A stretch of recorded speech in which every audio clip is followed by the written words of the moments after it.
12 Creepy Tales by Edgar Allan Poe, Chapter 3, The Black Cat. For the most wild, yet most homely narrative which I am about to pen, I neither expect nor solicit belief. Mad indeed would I be to expect it in a case where my very senses reject their own evidence. Yet mad am I not, and very surely do I not dream. But tomorrow I die, and today I would unburthen my soul. My immediate purpose is to place before the world plainly, succinctly, and without comment, a series of mere household events, and their consequences. These events have terrified, have tortured, have destroyed me. Yet I will not attempt to expound them. To me they have presented little but horror. To many they will seem less terrible than barroques. Hereafter, perhaps, some intellect may be found which will reduce my phantasm to the commonplace. Some intellect more calm, more logical, and far less excitable than my own, which will perceive in the circumstances I detail with awe nothing more than an ordinary succession of very natural causes and effects. From my infancy I was noted for the docility and humanity of my disposition. My tenderness of heart was even so conspicuous as to make me the jest of my companions. I was especially fond of animals, and was indulged by my parents with a great variety of pets. With these I spent most of my time, and never was so happy as when feeding and caressing them. This peculiarity of character grew with my growth, and in my manhood I derived from it one of my principal sources of pleasure. To those who have cherished an affection for a faithful and sagacious dog, I need hardly be at the trouble of explaining the nature or the intensity of the gratification thus derivable. There is something in the unselfish and self-sacrificing love of a brute which goes directly to the heart of him who has had frequent occasion to test the paltry friendship and gossamer fidelity of mere man. I married early, and was able to find in my wife a disposition not uncongenial with my own. Observing my partiality for domestic pets, she lost no opportunity of procuring those of the most agreeable kind. We had birds, goldfish, a fine dog, rabbits, a small monkey, and a cat. This latter was a remarkably large and beautiful animal, entirely black, and sagacious to an astonishing degree. In speaking of his intelligence, my wife, who at heart was not a little tinctured with superstition, made frequent allusion to the ancient popular notion which regarded all black cats as witches in disguise. Not that she was ever serious upon this point, and I mention the matter at all for no better reason than that it happens just now to be remembered. Pluto, this was the cat's name, was my favorite pet and playmate. I alone fed him, and he attended me wherever I went about the house. It was even with difficulty that I could prevent him from following me through the streets. Our friendship lasted in this manner for several years, during which my general temperament and character, through the instrumentality of the fiend intemperance, had, I blush to confess it, experienced a radical alteration for the worse. I grew day by day more moody, more irritable, more regardless of the feelings of others. I suffered myself to use intemperate language to my wife. At length I even offered her personal violence. My pets, of course, were made to feel the change in my disposition. I not only neglected but ill-used them. For Pluto, however, I still retained sufficient regard to restrain me from maltreating him, as I made no scruple of maltreating the rabbits, the monkey, or even the dog, when by accident or through affection they came in my way. But my disease grew upon me, for what disease is like alcohol? And at length even Pluto, who was now becoming old and consequently somewhat peevish, even Pluto began to experience the effects of my ill temper. One night, returning home, much intoxicated from one of my haunts about town, I fancied that the cat avoided my presence. I seized him, when in his fright at my violence he inflicted a slight wound upon my hand with his teeth. The fury of the demon instantly possessed me. I knew myself no longer. My original soul seemed at once to take its flight from my body, and a more fiendish malevolence, gin-nurtured, thrilled every fibre of my frame. I took from my waistcoat pocket a penknife, opened it, grasped the poor beast by the throat, and deliberately cut one of the eyes from the socket. I blush, I burn, I shudder, while I pen the damnable atrocity. When reason returned with the morning, when I had slept off the fumes of the night's debauch, I experienced a sentiment half of horror, half of remorse for the crime of which I had been guilty, but it was at best a feeble and equivocal feeling, and the soul remained untouched. I again plunged into excess, and soon drowned in wine all memory of the deed. In the meantime, the cat slowly recovered. The socket of the lost eye presented, it is true, a frightful appearance, but he no longer appeared to suffer any pain. He went about the house as usual, but, as might be expected, fled in extreme terror at my approach. I had so much of my old heart left as to be first grieved by this evident dislike on the part of the creature which had once so loved me. But this feeling soon gave place to irritation, and then came, as if to my final and irrevocable overthrow, the spirit of perverseness. Of this spirit philosophy takes no account. Yet I am not more sure that my soul lives than I am that perverseness is one of the primitive impulses of the human heart, one of the indivisible primary faculties or sentiments which give direction to the character of man. Who has not 100 times found himself committing a vile or a silly action for no other reason than because he knows he should not? Have we not a perpetual inclination in the teeth of our best judgment to violate that which is law merely because we understand it to be such? The spirit of perverseness, I say, came to my final overthrow. It was this unfathomable longing of the soul to vex itself, to offer violence to its own nature, to do wrong for the wrong's sake only, that urged me to continue and finally to consummate the injury I had inflicted upon the unoffending brute. One morning, in cool blood, I slipped a noose about its neck and hung it to the limb of a tree. Hung it with the tears streaming from my eyes and with the bitterest remorse at my heart. Hung it because I knew that it had loved me, and because I felt it had given me no reason of offense. Hung it because I knew that in so doing I was committing a sin, a deadly sin that would so jeopardize my immortal soul as to place it, if such a thing were possible, even beyond the reach of the infinite mercy of the most merciful and most terrible God. On the night of the day on which this cruel deed was done, I was aroused from sleep by the cry of fire. The curtains of my bed were in flames. The whole house was blazing. It was with great difficulty that my wife, a servant, and myself made our escape from the conflagration. The destruction was complete. My entire worldly wealth was swallowed up, and I resigned myself thenceforward to despair. I am above the weakness of seeking to establish a sequence of cause and effect between the disaster and the atrocity, but I am detailing a chain of facts, and wish not to leave even a possible link imperfect. On the day succeeding the fire, I visited the ruins.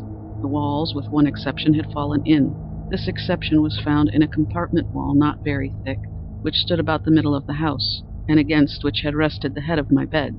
The plastering had here in great measure resisted the action of the fire, a fact which I attributed to its having been recently spread. About this wall a dense crowd were collected, and many persons seemed to be examining a particular portion of it with very minute and eager attention. The words "strange," "singular," and other similar expressions excited my curiosity. I approached and saw, as if graven in bas relief upon the white surface, the figure of a gigantic cat. The impression was given with an accuracy truly marvelous. There was a rope about the animal's neck. When I first beheld this apparition, for I could scarcely regard it as less, my wonder and my terror were extreme. But at length reflection came to my aid. The cat, I remembered, had been hung in a garden adjacent to the house. Upon the alarm of fire, this garden had been immediately filled by the crowd, by some one of whom the animal must have been cut from the tree and thrown through an open window into my chamber. This had probably been done with the view of arousing me from sleep. The falling of other walls had compressed the victim of my cruelty into the substance of the freshly spread plaster, the lime of which, with the flames and the ammonia from the carcass, had then accomplished the portraiture as I saw it. Although I thus readily accounted to my reason, if not altogether to my conscience, for the startling fact just detailed, it did not the less fail to make a deep impression upon my fancy. For months I could not rid myself of the phantasm of the cat, and during this period there came back into my spirit a half-sentiment that seemed, but was not, remorse.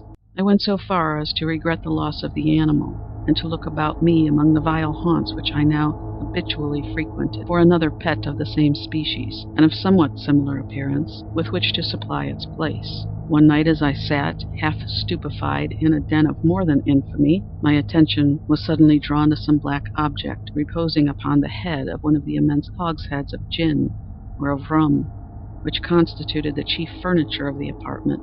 I had been looking steadily at the top of this hogshead for some minutes, And what now caused me surprise was the fact that I had not sooner perceived the object thereupon. I approached it and touched it with my hand. It was a black cat, a very large one, fully as large as Pluto, and closely resembling him in every respect but one. Pluto had not a white hair upon any portion of his body, but this cat had a large, although indefinite, splotch of white, covering nearly the whole region of the breast. Upon my touching him, he immediately arose, purred loudly, rubbed against my hand, and appeared delighted with my notice. This, then, was the very creature of which I was in search. I at once offered to purchase it from the landlord, but this person made no claim to it, knew nothing of it, had never seen it before. I continued my caresses, and when I prepared to go home, the animal evinced a disposition to accompany me. I permitted it to do so, occasionally stooping and patting it as I proceeded. When it reached the house, it domesticated itself at once, and became immediately a great favorite with my wife. For my own part, I soon found a dislike to it arising within me. This was just the reverse of what I had anticipated, but I know not how or why it was. Its evident fondness for myself rather disgusted and annoyed. By slow degrees, these feelings of disgust and annoyance rose into the bitterness of hatred. I avoided the creature, a certain sense of shame and the remembrance of my former deed of cruelty preventing me from physically abusing it. I did not for some weeks strike or otherwise violently ill-use it, but gradually, very gradually, I came to look upon it with unutterable loathing, and to flee silently from its odious presence, as from the breath of a pestilence. What added, no doubt, to my hatred of the beast was the discovery on the morning after I brought it home that, like Pluto, it also had been deprived of one of its eyes. This circumstance, however, only endeared it to my wife, who, as I have already said, possessed in a high degree humanity of feeling, which had once been my distinguishing trait, and the source of many of my simplest and purest pleasures. With my aversion to this cat, however, its partiality for myself seemed to increase. It followed my footsteps with a pertinacity which it would be difficult to make the reader comprehend. Whenever I sat, it would crouch beneath my chair, or spring upon my knees, covering me with its loathsome caresses. If I arose to walk, it would get between my feet and thus nearly throw me down, or fastening its long and sharp claws in my dress, clamber in this manner to my breast. At such times, although I longed to destroy it with a blow, I was yet withheld from doing so, partly by a memory of my former crime, but chiefly, let me confess it at once, by absolute dread of the beast. This dread was not exactly a dread of physical evil, and yet I should be at a loss how otherwise to define it. I am almost ashamed to own, yes, even in this felon's cell, I am almost ashamed to own, that the terror and horror with which the animal inspired me had been heightened by one of the merest chimeras it would be possible to conceive. My wife had called my attention more than once to the character of the mark of white hair of which I have spoken, and which constituted the sole visible difference between the strange beast and the one I had destroyed. The reader will remember that this mark, although large, had been originally very indefinite, but by slow degrees nearly imperceptible, and which for a long time my reason struggled to reject as fanciful, it had at length assumed a rigorous distinctness of outline. It was now the representation of an object that I shudder to name, and for this above all I loathed and dreaded, and would have rid myself of the monster had I dared. It was now, I say, the image of a hideous, of a ghastly thing, of the gallows. O mournful and terrible engine of horror and of crime, of agony and of death! And now was I indeed wretched upon the wretchedness of mere humanity, and a brute beast whose fellow I had contemptuously destroyed, a brute beast to work out for me, a man, fashioned in the image of the high God, so much of insufferable woe. Alas, neither by day nor by night knew I the blessing of rest any more. During the former, the creature left me no moment alone, and in the latter I started hourly from dreams of unutterable fear, to find the hot breath of the thing upon my face, and its vast weight, an incarnate nightmare that I had no power to shake off, incumbent eternally upon my heart. Beneath the pressure of torments such as these, the feeble remnant of the good within me succumbed. Evil thoughts became my sole intimates. the darkest and most evil of thoughts. The moodiness of my usual temper increased to hatred of all things and of all mankind, while from the sudden, frequent, and ungovernable outbursts of a fury to which I now blindly abandoned myself, my uncomplaining wife, alas, was the most usual and the most patient of sufferers. One day she accompanied me upon some household errand into the cellar of an old building which our poverty compelled us to inhabit. The cat followed me down the steep stairs, and nearly throwing me headlong, exasperated me to madness. Uplifting an axe and forgetting in my wrath the childish dread which had hitherto stayed my hand, I aimed a blow at the animal, which of course would have proved instantly fatal had it descended as I wished. But this blow was arrested by the hand of my wife. Goaded by the interference into a rage more than demoniacal, I withdrew my arm from her grasp and buried the axe in her brain. She fell dead upon the spot without a groan. This hideous murder accomplished, I set myself forthwith, and with entire deliberation, to the task of concealing the body. I knew that I could not remove it from the house, either by day or by night, without the risk of being observed by the neighbors. Many projects entered my mind. At one period I thought of cutting the corpse into minute fragments and destroying them by fire. At another I resolved to dig a grave for it in the floor of the cellar. Again I deliberated about casting it in the well of the yard, about packing it in a box as if merchandise, with the usual arrangements, and so getting a porter to take it from the house. Finally I hit upon what I considered a far better expedient than either of these. I determined to wall it up in the cellar, as the monks of the Middle Ages are recorded to have walled up their victims. For a purpose such as this the cellar was well adapted.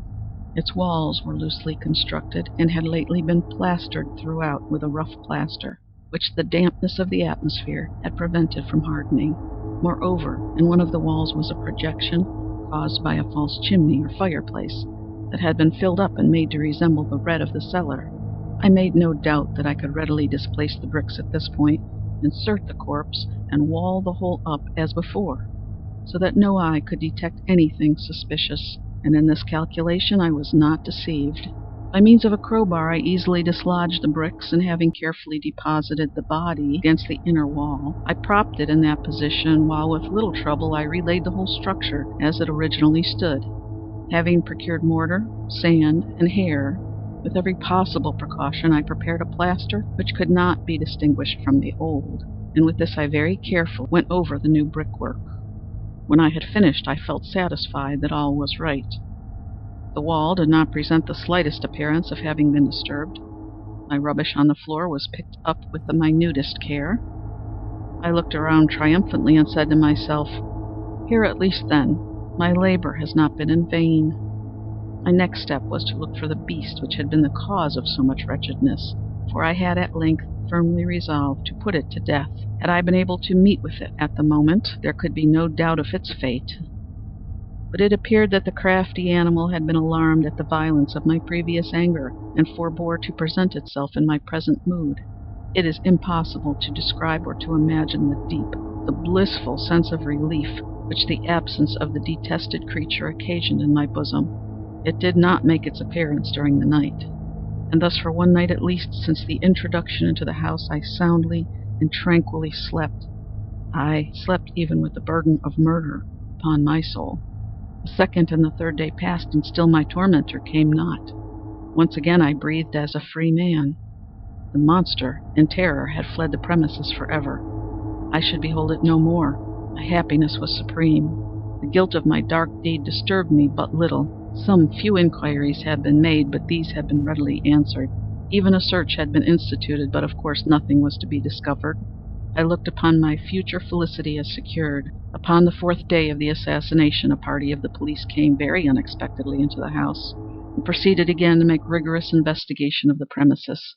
Secure, however, in the inscrutability of my place of concealment, I felt no embarrassment whatever. The officers bade me accompany them in their search.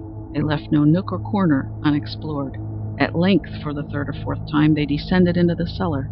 I quivered not in a muscle. My heart beat calmly as that of one who slumbers in innocence.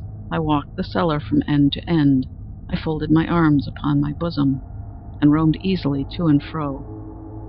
The police were thoroughly satisfied and prepared to depart. The glee at my heart was too strong to be restrained. I burned to say if but one word by way of triumph, and to render doubly sure their assurance of my guiltlessness. "Gentlemen," I said at last as the party ascended the steps, "I delight to have allayed your suspicions. I wish you all health and a little more courtesy. By the by, gentlemen, this is a very well-constructed house," and the rabid desire to say something easily. I scarcely knew what I uttered at all. I may say an excellently well-constructed house. These walls, are you going, gentlemen? These walls are solidly put together. And here, through the mere frenzy of bravado, I rapped heavily with a cane which I held in my hand upon that very portion of the brickwork behind which stood the corpse of the wife of my bosom. But may God shield and deliver me from the fangs of the arch-fiend! No sooner had the reverberation of my blows sunk into silence than I was answered by a voice from within the tomb, by a cry at first muffled and broken like the sobbing of a child, and then quickly swelling into one long, loud, and continuous scream, utterly anomalous and inhuman, a howl, a wailing shriek, half of horror and half of triumph, such as might have arisen only out of hell, conjointly with the throats of the damned in their agony and of the demons that exult in the damnation. Of my own thoughts it is folly to speak. Swooning, I staggered to the opposite wall. For one instant the party upon the stairs remained motionless, through extremity of terror and of awe. In the next, a dozen stout arms were toiling at the wall. It fell bodily. A corpse, already greatly decayed and clotted with gore, stood erect before the eyes of the spectators. Upon its head, with red, extended mouth and solitary eye of fire, sat the hideous beast whose craft had seduced me into murder, and whose informing voice had consigned me to the hangman. I had walled the monster up within the tomb.